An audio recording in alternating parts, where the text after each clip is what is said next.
Je suis malade. Pas envie de se lever? Le nez bouché ou qui n'en finit pas de couler? Pour Sophie et Jérôme, le diagnostic est implacable. C'est le rhume. Rien de grave. Un adulte attrape en moyenne 3 rhumes chaque hiver. Mais savez-vous ce qu'est réellement le rhume et comment en finir avec le nez bouché? Contrairement à ce que l'on pourrait croire, quand on attrape un rhume, on n'attrape pas froid. Ce n'est pas parce que vous avez oublié votre pull ce matin que vous serez enrhumé ce soir. Le rhume est un virus.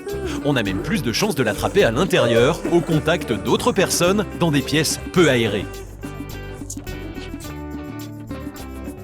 Pensez donc à aérer, même quand il fait froid. Mais que se passe-t-il dans votre nez quand vous attrapez un rhume? Pour tout savoir sur son nez bouché, Sophie a rendez-vous au laboratoire des explorations respiratoires avec le docteur Papon. Première information étonnante, le nez bouché, ce n'est pas du tout ce que vous croyez.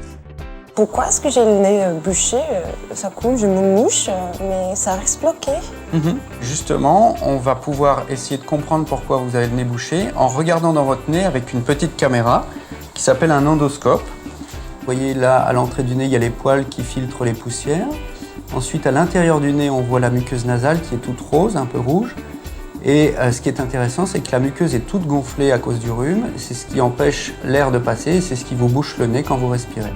Regardez la différence. À gauche, un nez en bonne santé. À droite, un nez bouché. Un nez bouché, ce n'est donc pas un bouchon de morve, mais bel et bien le nez qui gonfle de l'intérieur. Avec le rhume, le nez n'est pas seulement bouché, il coule. Et ça, c'est épuisant. Mais vous allez maintenant découvrir que la morve n'est pas que désagréable, elle est avant tout très utile. Et d'abord, savez-vous vraiment ce qu'il y a dedans?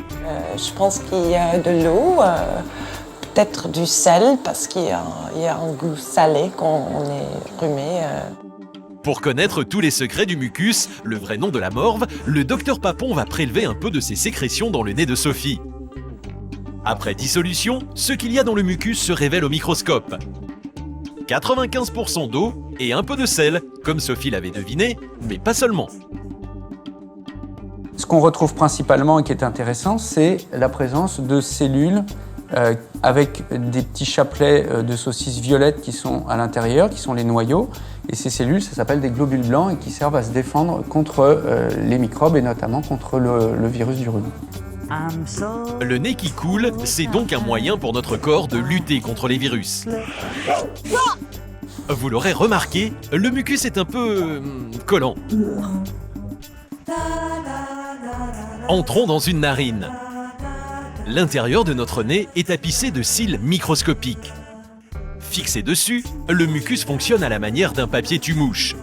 Les microbes s'y collent et piégés, ils sont attaqués par les globules blancs contenus par le mucus. Quand on avale ensuite ce mucus, les microbes finissent d'être détruits par les sucs digestifs de l'estomac. Il est donc tout à fait normal d'avaler du mucus. Sans s'en apercevoir, nous en buvons en permanence, en moyenne 1 litre par jour. Quand on est enrhumé, le nez doit produire plus de mucus pour combattre le virus, jusqu'à 4 litres par jour. Et comme on ne peut pas avaler autant de mucus, voilà pourquoi notre nez coule.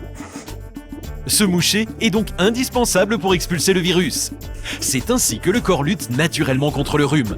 Mais comment lui donner un petit coup de pouce? Le rhume est causé par un virus. Les antibiotiques ne sont donc d'aucune utilité. Vous pouvez par contre traiter votre nez bouché et là les recettes ne manquent pas. E = M6 va maintenant vous révéler lesquelles sont vraiment efficaces.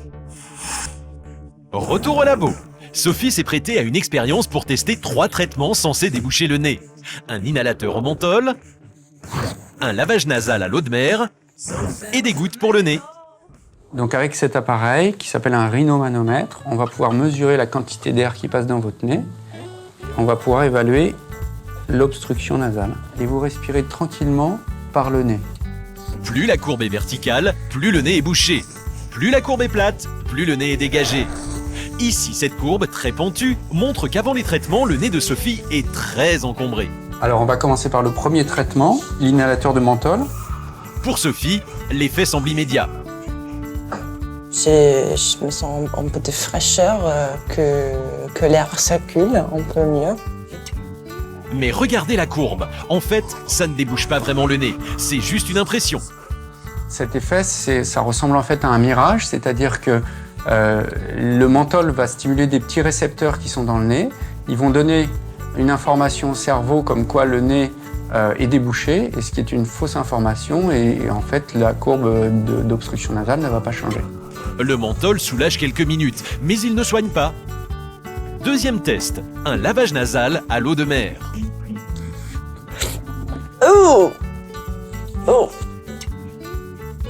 Ah mais ça c'est vraiment désagréable ça. J'aime pas du tout. Non, ça c'est vraiment pire. Pas très agréable donc, mais regardez, la courbe de la respiration s'est aplatie. Le lavage nasal se montre assez efficace pour libérer le nez. L'eau de mer, elle a dégagé les sécrétions, c'est-à-dire la morve, et donc ça fait un petit peu plus de place pour que l'air passe. Mais malgré tout, la muqueuse est toujours gonflée et il manque encore de la place pour qu'elle respire parfaitement. Passons maintenant au dernier traitement, les gouttes pour le nez. Le résultat est clair. Donc là, ce qu'on voit, c'est qu'avec ce médicament qui décongestionne le nez, la muqueuse dégonfle, ça laisse énormément de place pour que l'air puisse passer et ça débouche complètement le nez. Les gouttes se révèlent donc le traitement le plus efficace pour déboucher le nez. Mais attention, ne les utilisez pas plus de 5 jours. Au-delà, elles assèchent beaucoup trop la muqueuse nasale et la rendent plus fragile face aux infections. Le comble. Pour une muqueuse nasale bien humide et en parfaite santé, pensez d'ailleurs à vous laver le nez régulièrement avec des solutions douces. Voilà, maintenant vous savez comment réduire les petits désagréments du rhume. Avec un nez bien débouché, vous passerez plus sereinement la période incompressible des 7 jours nécessaires pour se débarrasser du virus le plus fréquent de l'hiver.